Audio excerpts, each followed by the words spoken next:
Liz Lombardi said, "The harder you work, the harder it is to surrender." At the end of the day, the person that will surrender is the person that didn't work as hard as the other person. You got to work harder than the other person. So just when you felt like you did that last rep and your muscles are saying, "I can't do no more reps," you say, "Yeah, you got to do one more." Because right now, you might be doing 5 more. While you quitting and giving up, while you saying, "All right, I did enough, it's time to rest," he might just be getting his home. In order for you to go from one level to the next level, in order for any woman to transition, for any man to transition, the thing that they want must be greater than the thing they barely had.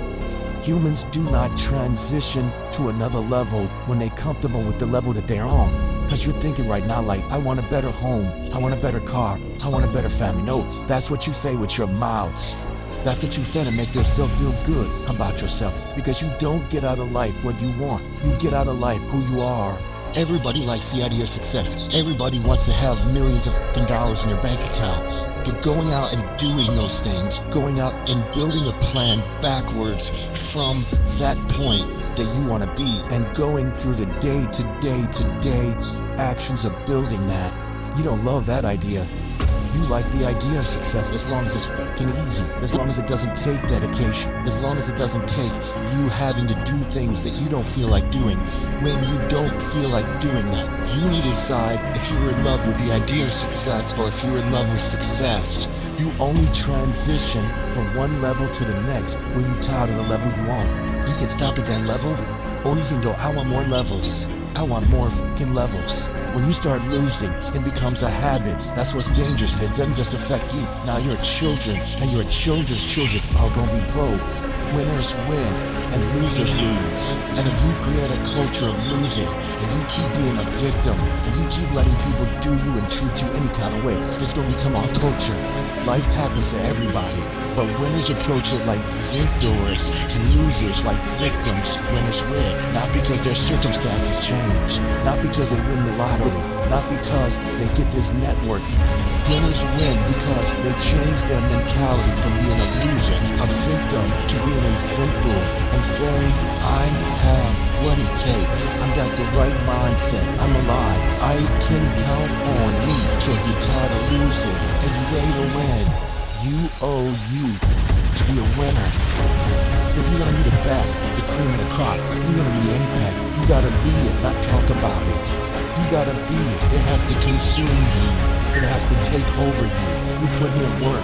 Just because you can't see the result, you want to quit or give up. I ain't never quit. I ain't never give up. I ain't never give in. I just kept grinding. You putting in the work. And the only reason you piss, the only reason you quitting is not because you want to quit. Because you keep looking up and you 73 it. Who cares what you are? If you keep going, you're going to break through. The only people that don't break through are the people who scoreboard watching. You stopping working to look at yourself. You not grinding. You glaring. You should be grinding and you looking at the score. The score is what it is. The score ain't about to change because you looked at it. Keep playing the game. Keep grinding. Keep working. And that other stuff will take care of itself. And the process is not supposed to be comfortable. So if it hurts, if you feel like you're under heat, if you feel like you're being pressured, welcome to the big leagues. You gotta do a lot of shit that nobody ever sees or thanks you for or rewards you for. For a long time, this delayed gratification. If you do the work consistently, 1 + 1 is always going to equal 2. 2 + 2 is going to equal 4. 10 years of motherfucking work is going to pay off. The equation is always the same. Every single time that you do it right, you don't get the same answer. And most of y'all crying. I'm ready to quit because I put in some time.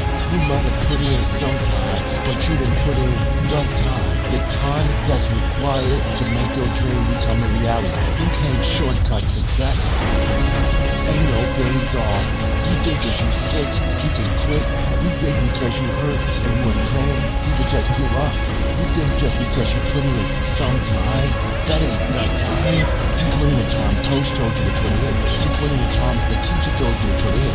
But you didn't put in the time that life told you to put in.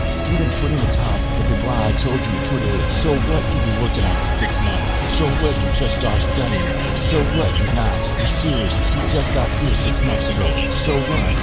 You can't cheat the bride. or you surrender. Cause it was easy, y'all. Everybody would do it.